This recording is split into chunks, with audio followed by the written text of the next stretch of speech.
Bentar, Pak. Cukup jelas, bisa terlihat semua. Apakah cukup jelas terlihat semua, Pak?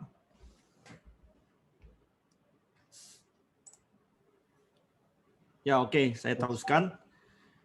Pada kesempatan pagi ini, saya akan menjelaskan mengenai redesign bisnis model in new normal atau bisnis model generation, plan and implementasinya.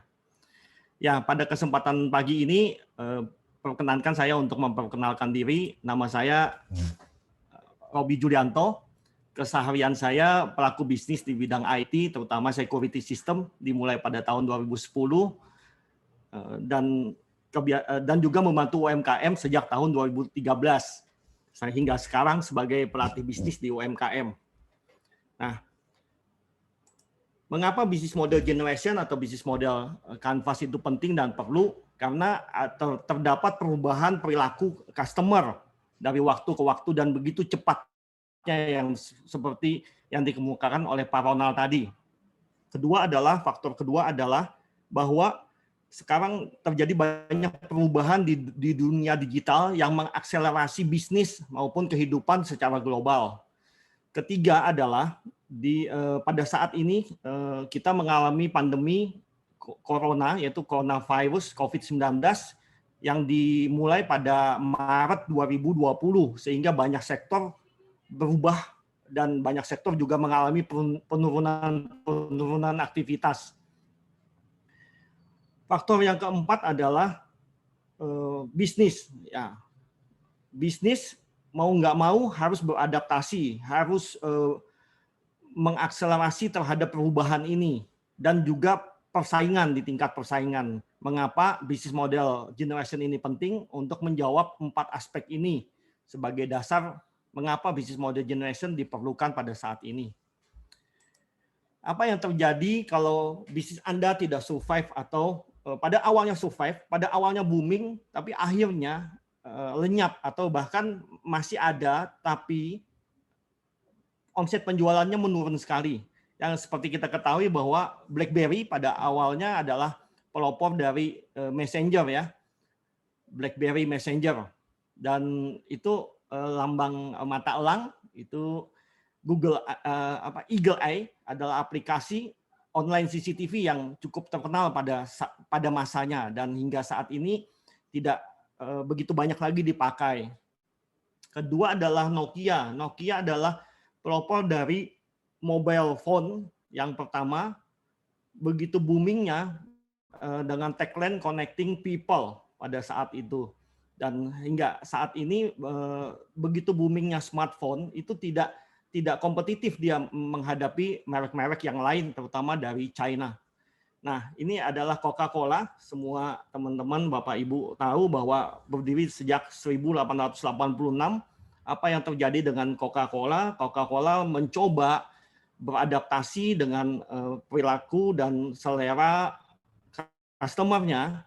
Cuman beberapa tahun belakangan ini Coca-Cola mengalami penurunan karena gaya hidup orang menuju gaya hidup sehat.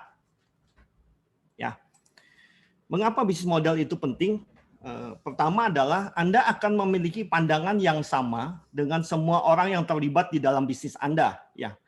Ini saya sharing pengalaman saya bahwa pada saat saya membuat model bisnis Canvas bersama tim saya, itu semua elemen di dalam organisasi bisnis saya libatkan untuk menyusun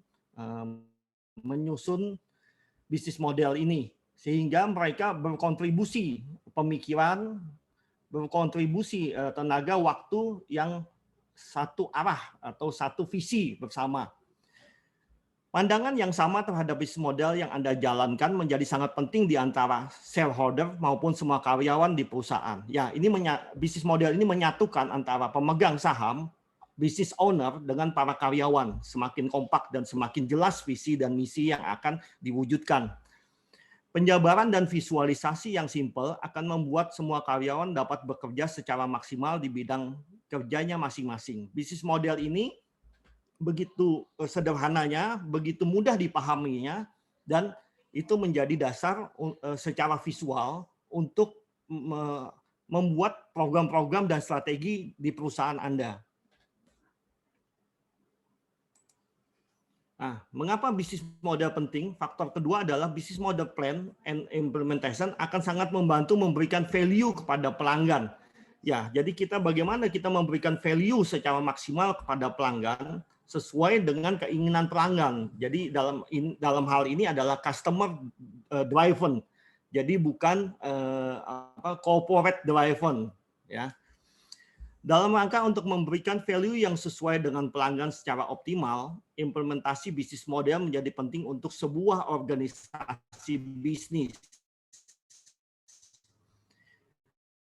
Bisnis model yang kuat dan inovatif akan menawarkan keunggulan kompetitif, jadi mampu bersaing, memanfaatkan dari cara berpikir dan dalam model bisnis yang inovatif ini. Saya 2 tahun yang lalu pernah memfasilitasi bisnis model di satu lembaga atau yayasan sosial di Bandung, itu namanya Rumah Harapan Indonesia. Nah, pada awalnya itu secara organisasi, secara visi misi tidak terlalu jelas, tapi pada saat kita membuat bisnis model bersama, semuanya menjadi jelas dan clear, baik itu para volunteer, pemilik yayasan, pengelola rumah singgah, maupun dengan donatur atau tamu-tamu yang datang berkunjung di Rumah Harapan tersebut. Saya lanjutkan. Ya, mengapa bisnis model itu penting? Aspek ketiganya adalah dapat dengan mudah mengidentifikasi elemen-elemen penting di dalam bisnis Anda. Ya, ada 9 elemen yang kita akan identifikasi bersama. 9 elemen itu yang ada secara internal di dalam perusahaan-perusahaan Bapak Ibu sekalian. Juga menjawab mengapa ada suatu organisasi lebih sukses dari yang lain dan mampu bertahan. Pelatihan bisnis model ini akan banyak menjawab pertanyaan. 1. Mengapa suatu organisasi lebih sukses dari yang lain? Apa yang bisa Anda pelajari dari organisasi seperti Google, Apple, ataupun Toyota, atau perusahaan-perusahaan dunia yang lainnya? Ternyata mereka membuat bisnis model yang selama ini kita tahu maupun tidak tahu ya, apakah mereka membuat bisnis model ini seperti ini. Tapi kenyataannya mereka membuat ternyata. Ketiga adalah apa yang bisa Anda pelajari dari organisasi yang paling sukses di bidang usaha Anda. Ya. Nah, ini adalah 2 buku yang saya referensikan, Business Model Generation, karangan Alexander Osterwalder dan Pius Brugger kalau nggak salah, dan Value Proposition Design bisa didapatkan di Gramedia. 2 buku ini silahkan Bapak Ibu beli, Bapak Ibu baca, dan mayoritas dari teman-teman yang belajar bisnis model bersama saya membaca ini banyak nggak mengertinya. Oleh sebab itu workshop atau pelatihan ini penting untuk action-nya, maksudnya praktisnya, supaya Bapak Ibu lebih paham mengenai business model generation dan value proposition design. Nah, ini adalah 3D business model canvas, 9 elemen yang kita akan bahas bersama dengan 9 simbol dari business model canvas ini. Pertama adalah customer segment, kedua adalah value proposition, ketiga adalah channel, keempat adalah customer relationship, kelima adalah revenue stream, keenam adalah key activities, ketujuh adalah key resources, kedelapan adalah key partners, dan kesembilan adalah cost structure. Nah, apa itu elemen-elemennya? Penjelasannya nanti pada saat Bapak Ibu join di pelatihan ini. Saya akan membantu Bapak Ibu untuk mengisi setiap elemen yang ada di dalam organisasi Ibu, dan itu kita lakukan bersama dengan tim. Yang kedua adalah value proposition canvas, di mana kita akan membuat atau mengisi dari kanvas ini dari sisi customer, itu dengan simbolisasi manusia atau orang, dan produk dan services atau layanan yang kita ciptakan. Ya, ini harus match antara kotak dan buletan ini harus match, harus cocok sehingga produk dan layanan itu sesuai dengan customer inginkan. Ya, ini penting sekali pada saat awal bisnis model dibuat. Hal ini yang kita lakukan terlebih dahulu sebelum kita masuk ke bisnis model kanvas yang lebih besar. Nah, kalau kita lihat adalah yang menjadi prioritas adalah value proposition canvas atau proposition design. Itu yang paling penting dulu. Setelah itu dimasukkanlah ke value proposition canvas menjadi suatu dua elemen yang penting yang mendasari semua elemen dalam bisnis model kanvas. Ini adalah tahapan pengisian. Secara struktur, secara tahapan, secara alur, bisnis model kanvas diisi. Pertama adalah customer segment, kita lanjutkan dengan value proposition. Dua informasi ini kita dapat dari proposition canvas. Ketiga adalah channel. Channel ini menghubungkan bagaimana produk dan layanan kita itu dideliver menuju customer segment. Keempat adalah customer relationship. Bagaimana kita semakin dekat dengan customer dan customer beli dan beli lagi dari kita. Kelima adalah revenue stream. Dari aktivitas 1, 2, 3, dan 4, itu memperoleh revenue. Apa yang kita peroleh dari aktivitas 1, 2, 3, dan 4, sehingga kita inventarisir.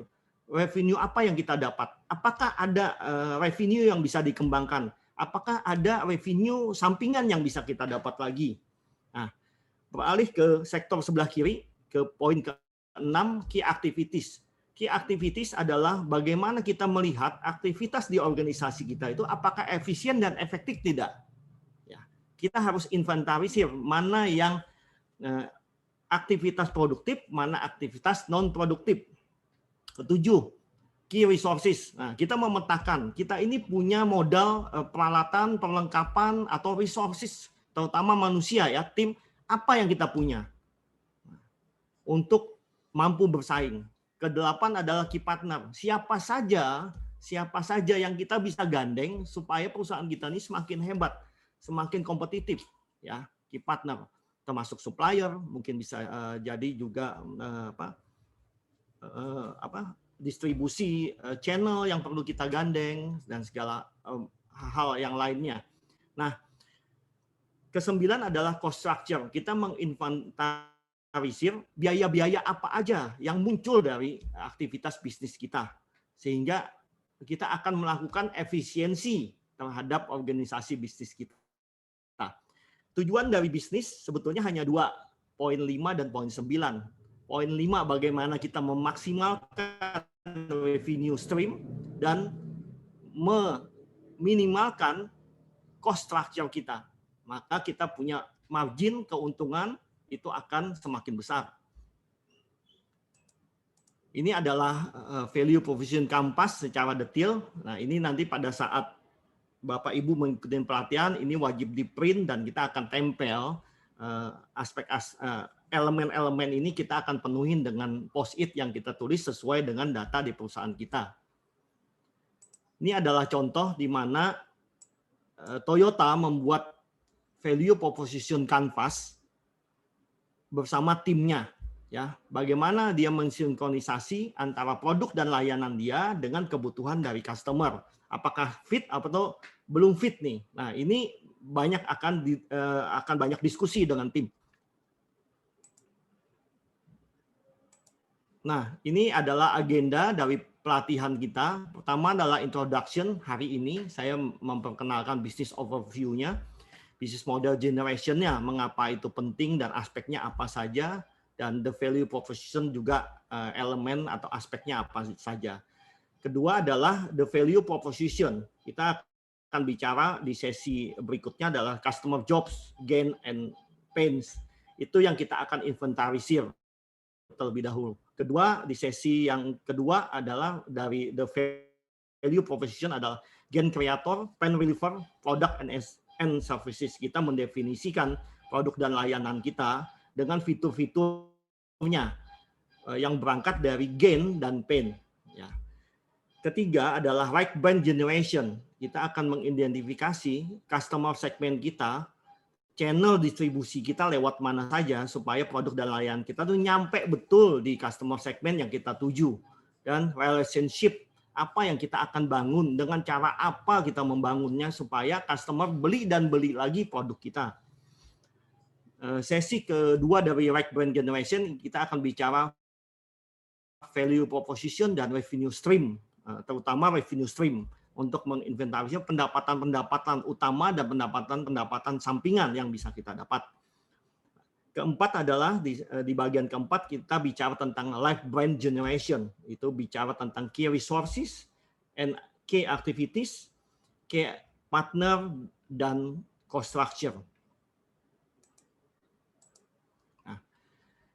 Di bagian kelima, saya akan bantu Bapak Ibu sekalian bagaimana bisnis model yang sudah dibuat itu bisa menjadi bisnis planning dan bisa direncanakan, bisa diimplementasikan di dalam usaha atau bisnis Bapak Ibu sekalian.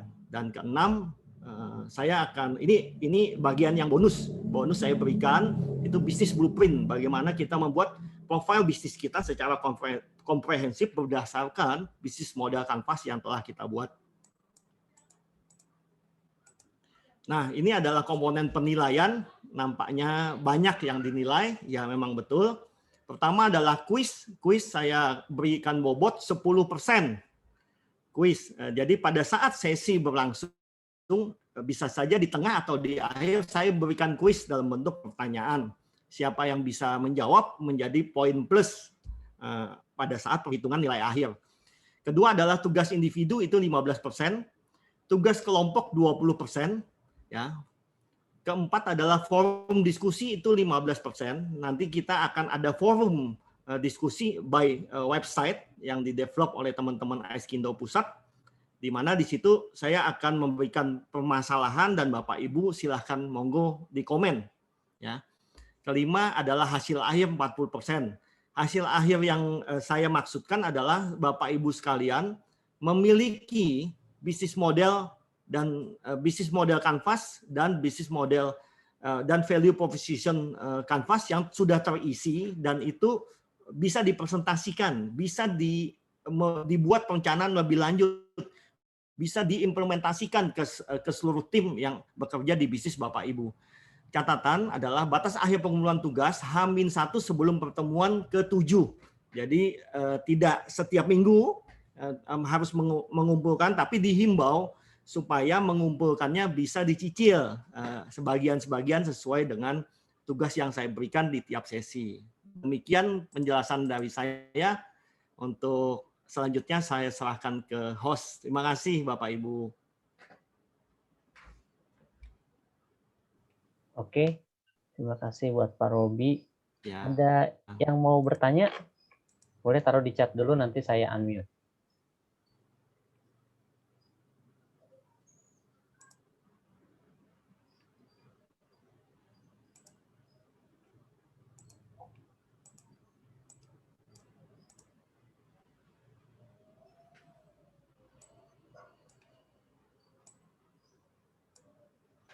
Silakan ditanyakan.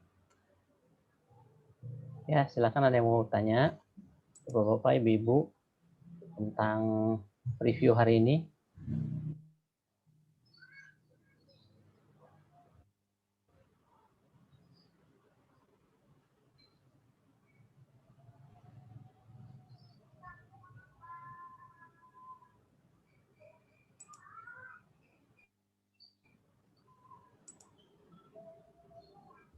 Kalau nggak ada yang bertanya, mungkin saya yang mau nanya dari peserta sini, boleh saya tahu ada yang sebelumnya sudah mengetahui bisnis model kanvas sebelumnya atau belum? Saya hanya ingin tahu. Ada dari peserta ini yang sudah mengetahui bisnis model kanvas ini sebelumnya atau belum? Oke, ada waktu kuliah. Jadi ini materi ini udah dimasukkan. Saya tahu ini beberapa materi universitas sudah memasukkan bisnis model kanvas di mata kuliah ya, setahu saya. Tahun lalu saya berikan ini di Teknopreneur, Pak, mata kuliah Teknopreneur. I see.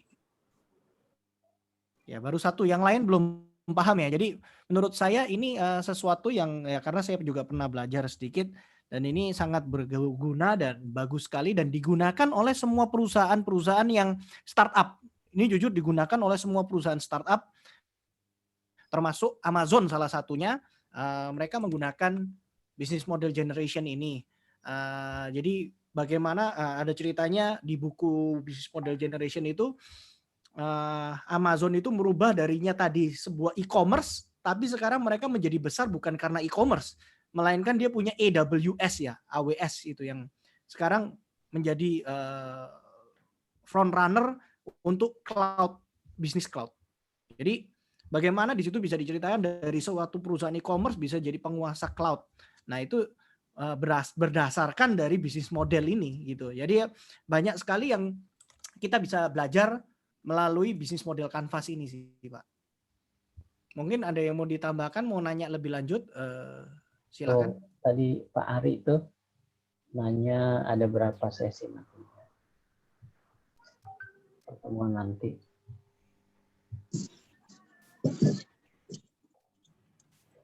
Pak Robi bisa dijawab. Pak Ari nanya ada berapa sesi pertemuan nanti. Oh ya, total sesi itu ada 8 Pak. Dan saat ini sudah dianggap sesi yang pertama, Business Model Generation Overview, dan nanti sisa 7 lagi pertemuan. 7 lagi pertemuan. Saya prediksi sekitar pertengahan Desember itu udah selesai semua. Setiap hari Jumat ya Pak ya? Setiap hari Jumat. Mohon maaf Pak Chandra, nanti setelah event Pak Chandra kita ke hari Sabtu Pak. Oh, boleh. Ini 1 jam ya Pak Robi ya? Betul. Setiap kali 1 jam ya? Rata-rata sih 90 menit sih Pak, karena kita akan banyak diskusi dan banyak partisipasi Pak. Jadi kelas banyak partisipasi. Oke.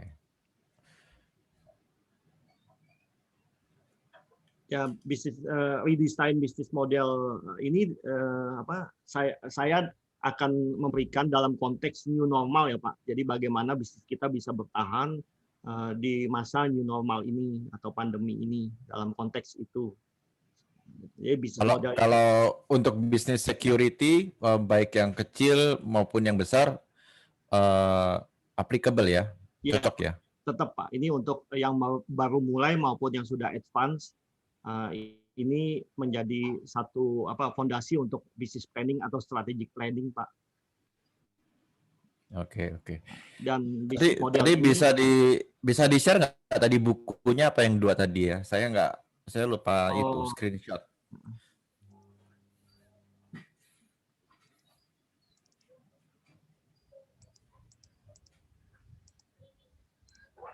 Jelas Pak? Bisa terlihat? Oke.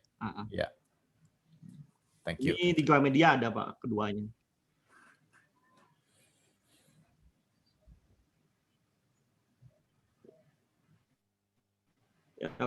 Bisnis model ini juga menjadi satu dasar pada saat regenerasi dalam bisnis Pak.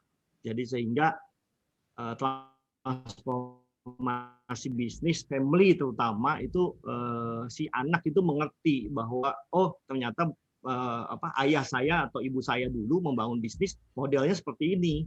Kalau saya mau kembangkan itu dengan informasi dari bisnis model tersebut.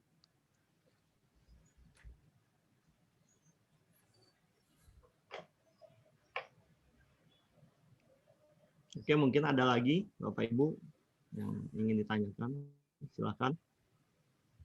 Kegiatannya nanti lebih banyak partisipasi, banyak nempel post-it, bikin post-it, nempel, kita diskusi. Oke, jadi mesti beli post-it ya, sama siapin dinding buat nempel-nempel ya. Oke.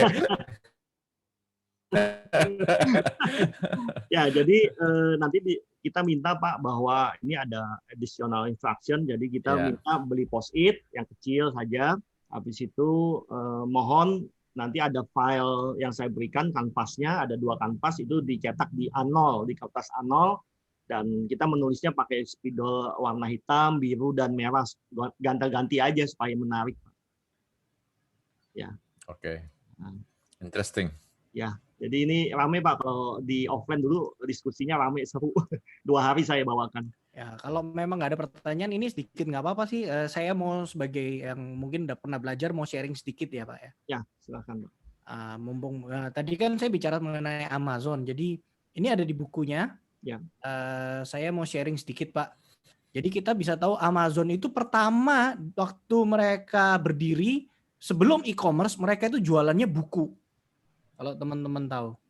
Mereka adalah tujuannya mereka bikin Amazon itu jualan buku A sampai Z. Jadi Amazon itu dia kan kalau kita lihat ada A sama simbolnya Amazon itu kan ada panah dari A menuju ke Z. Jadi dia tujuannya itu dari awal menjual buku A sampai Z secara online. Tetapi berkembangnya ternyata penjualan buku itu kalah dengan penjualan-penjualan yang lain. Jadi makanya dia bermigrasi menjadi online store. Cuman waktu berjalan dia identifikasi melalui bisnis model Canvas ini, teman-teman sekalian. Nah, mereka melihat di sini kalau kita kuncinya lah, paling kita melihat setelah mereka melakukan ini, apa yang terjadi pada saat mereka berjualan produk, tahun ke tahun margin itu selalu turun. Untuk menutup margin itu dia harus membesarkan penjualannya dengan menaikkan cost structure mereka. Dan lama-lama ini tidak bisa diimbangin. Mereka mengidentifikasi dari sini. Nah, berdasarkan dari sini dia melihat nih value proposition mereka apa. Jadi kita di sini dia terlalu banyak produk dan low value item dan lama-lama low margin. Nah, di sini mereka merubah bisnis model mereka di mana dia waktu membuat kita bicara mereka membuat e-commerce ini mereka tentu invest besar-besaran di platform mereka yang dibikin secara eksklusif untuk Amazon. Di situ mereka melihat ada satu opportunity di mana kalau saya buka, saya punya rahasia, saya jualkan, ini menjadi bisnis baru. Di sini kita bisa lihat yang di halaman berikutnya, yang tadinya sebagai online retail shop, dia melakukan karena dia juga sudah besar, dia nggak mau nyetok lagi, dia hanya melakukan fulfillment by Amazon. Dia membuka suatu value proposition di mana dia menjadi fulfillment artinya sebetulnya sebenarnya hanya kayak titip jual begitu. Fulfill by Amazon dan dia juga menjadi suatu perusahaan logistik. Jadi pengiriman yang tadinya mungkin dia pakai kalau di sini misalnya pakai JNE dia akan sekarang kirim sendiri. Dia punya warehouse sendiri, dia kirim sendiri. Jadi menjadi suatu perusahaan logistik. Kemudian nah di sini yang kuncinya karena mereka sudah berpengalaman di cloud, mereka buka value proposition-nya adalah Amazon Web Service yang dia buka untuk customer-customernya. Di sini dia bisa melihat dari ada cuman sales margin jualan, dia mendapatkan revenue stream baru. Kita bisa melihat di sini. Dan di revenue stream baru ini apa mereka dapat? Yaitu utility computing fees yang hebatnya Amazon adalah kalau orang dulu hanya subscription, mereka kalau kita sewa internet atau sewa server itu kan harus bayar per bulan. Untuk bersaing Amazon sebut ada namanya pay on demand, pay per use namanya.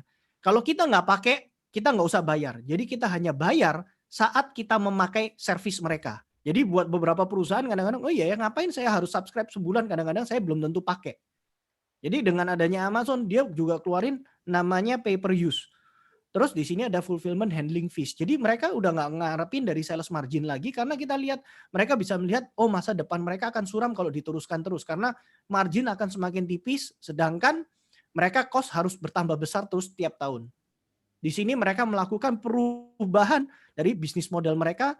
Ya pertama yang kita mau sampaikan apa? Harus ada value-nya. Nah, kadang-kadang problem ya tanpa Canvas ini tanpa adanya value kita punya value cuman bagaimana menyalurkannya ke customer ini harus diidentifikasi melalui trial dan error dan kita evaluasi melalui Canvas ini sih sebetulnya. Mungkin betul ya Pak Robi. Mungkin kalau teman-teman ada yang mau nanya tentang Amazon, kebetulan saya sudah baca bukunya yang mungkin bisa saya jawab, saya akan jawab. Tapi saya bukan ekspertis di bidang ini ya silakan sih. Cuman ini yang cukup menarik. Ya, kita bisa lihat setelah mereka merubah bisnis model ini, kita lihat Amazon adalah suatu perusahaan yang paling value-nya paling tinggi ya sekarang ya. Amazon itu di New York Stock Exchange sekarang dia stoknya paling tinggi lah. Ya, intinya dan mereka menjadi salah satu orang yang terkaya ya CEO-nya Jeff Bezos. Jadi inilah kenapa kita mau belajar ya bagaimana. Nah ini tadi yang seperti saya bilang, apakah harus perusahaan besar? Enggak. perusahaan kecil pun banyak, saya bilang ini digunakan startup kecil untuk memulai bisnis model mereka, dan ini memang tidak konstan, dan ini harus berubah terus. Mungkin setiap kuartal kita harus berubah terus gitu lah. Jadi mungkin ada teman-teman yang mau bertanya, mungkin juga spesifik ke masalah Amazon, saya akan bantu jawab. Thank you. Terima kasih Pak Ronald. Ya Pak, saya tambahkan Pak bahwa sebenarnya bisnis model ini untuk startup oke, untuk big corporate juga oke Pak. Dengan adanya bisnis model Canvas ini, maka bisnis yang begitu sudah sangat besar akan menjadi slim, akan menjadi artinya bisa dancing ya dalam memenuhi perubahan-perubahan dalam perilaku customer atau keinginan customer. Itu Pak. Terima kasih.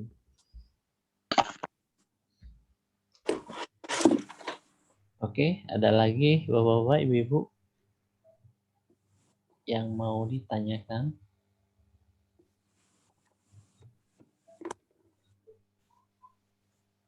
Mungkin sudah jelas. Pak Sarkim mau tanya ya? Bentar, Pak. Silakan.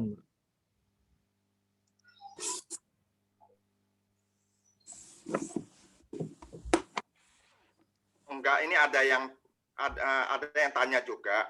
Boleh. Bro Robi, ini ya. Orang kebetulan belum ikut di sini sih. Oh, baik. Dia cuma nanya, ini ada sertifikat nggak nanti? Apa Aiskindo yang bikin atau ada gimana gitu loh? Ya kan? Silakan, mungkin Pak Ronald bisa menjawab Pak. Ya, itu yang pertama. Terus saya juga sedikit sharing. Ini apa namanya yang Bro tadi presentasikan cukup bagus juga ya. Tapi beberapa akhir ini saya melihat beberapa perusahaan memang sudah beradaptasi kayak Xiaomi gitu ya. Kenapa Xiaomi bisa menjual murah dengan handphone bagus? Ternyata mereka itu berkolaborasi dengan iklan, Bro. Jadi walaupun handphone mahal pun di Xiaomi sekelas 10 juta, ternyata masih ada iklannya di dalam. Dan disitulah mereka jualan. Jadi sebetulnya sama kayak Bro Ronald tadi ngomong, kayak Amazon ya. Amazon sudah tidak mikirin profit di online, jualan online yang akan makin kecil kan profitnya. Nah, Xiaomi juga pintar dia. Ya kan, dia ngambil 5%, katanya 5%, tapi duit dari iklannya kan nggak dihitung. 5% itu bukan bagian dari iklannya lain lagi keuntungannya. Nah, itu bisnis model juga saya lihat yang dimainkan oleh Xiaomi gitu. Kemudian ada beberapa penulis buku bisnis juga saya lihat yang sekarang mulai menonjol, yang kaya ya. Itu mereka kaya bukan dari karena mereka usaha, Bro. Tapi mereka kaya karena mereka bisa menjual ide dalam bentuk buku, dalam bentuk seminar. Nah, itu kan saya lihat juga bisnis model, ya kan? Kalau yang dulu-dulu kan kayak model Robert Kiyosaki, ya kan? Orang selalu berpedoman dia. Kenapa? Dia kaya. Ternyata dia kaya bukan karena bisnisnya, tapi karena seminar dan bukunya, ya kan? Itu aja sih. Thank you. Terima kasih, Ko.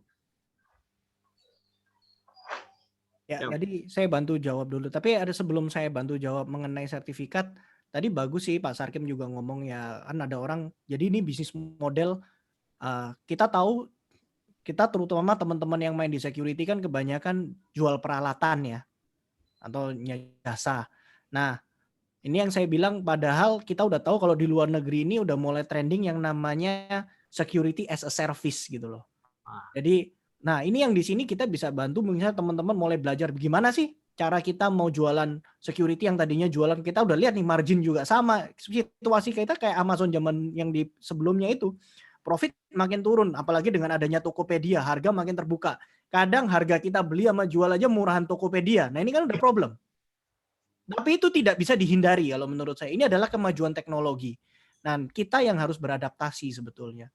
Jadi inilah kita di sini mengidentifikasi, syukur-syukur mungkin teman-teman mungkin ada yang kreatif. Kalau ditanya, saya juga belum tahu bagaimana menerapkan misalnya security as a demand. Nah, butuh baru bayar. Nggak butuh nggak usah bayar. Itu juga memungkinkan jadi hal-hal yang seperti itu. Jadi ya ini yang teman-teman di sini yang mungkin datang mau belajar ya, tujuannya bagaimana kita merubah bisnis model.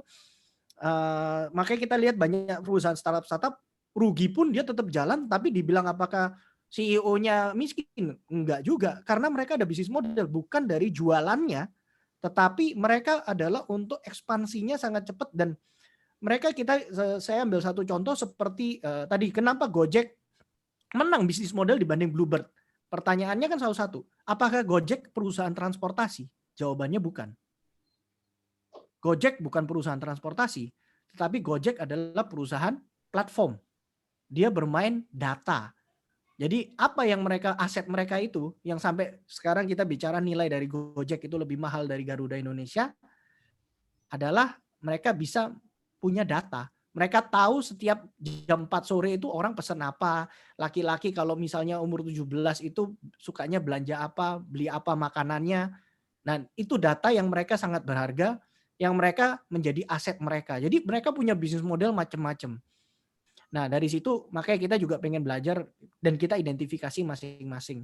Nah, lanjut pertanyaan dari Pak Sarkim mengenai untuk sertifikasi, kita memang bukan satu institusi yang mengeluarkan sertifikasi bisnis ya. Tetapi dari kita ada, ini kan dari kita untuk kita sebagai akhir dari sini, kita ada memang business model generation, kita keluarkan sertifikat hanya untuk kalangan sendiri saja, tapi memang bukan untuk ya kita, karena bisnis model ini bukan sesuatu yang kita tunjukkan ke perusahaan lain. Ini hanya dari kita untuk kita sendiri, improve kita punya bisnis sendiri. Ini pelajaran yang kita, menurut saya, sangat berharga, terutama untuk top management level, owner. Ini sangat penting sekali.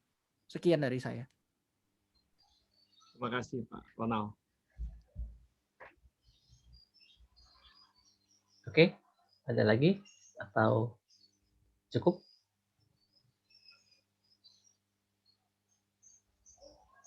Bagaimana Pak Robi? Ya, sebentar Pak. Kalau saya memfasilitasi bisnis model generation ini nggak afdol juga kan kalau saya nggak nunjukin saya pernah buat apa enggak gitu ya. Jadi ini saya tunjukin punya bisnis model kanvas saya yang saya buat bersama tim. Nah, ini adalah bisnis model dari Central CCTV yang kami develop bersama, kurang lebih workshop yang kami buat bersama tim ini 1 harian penuh dari pagi sampai dengan jam 7 malam, dan ini disiapkan semua datanya sebelum melakukan mengisi atau menempel post-it yang ada di bisnis model kanvas ini. Terima kasih.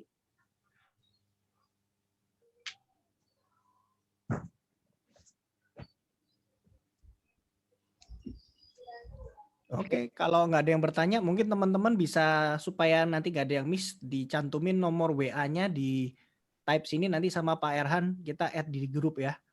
Dan untuk mungkin lanjutnya kita akan bahas melalui grup WA. Ya. Oke. Oke, sekian. Oke, cukup. Ya, sudah cukup ya. Terima kasih buat Pak Robi yang hari ini sudah menyampaikan bisnis kelasnya, dan terima kasih juga untuk Pak Ronald. Semua yang hadir juga terima kasih Bapak-bapak. Ya, saya nggak bisa sebutin satu-satu, tapi kami percaya bahwa bapak-bapak yang ikut di sini adalah bapak-bapak yang sangat semangat, yang sangat ingin maju dalam perusahaannya masing-masing.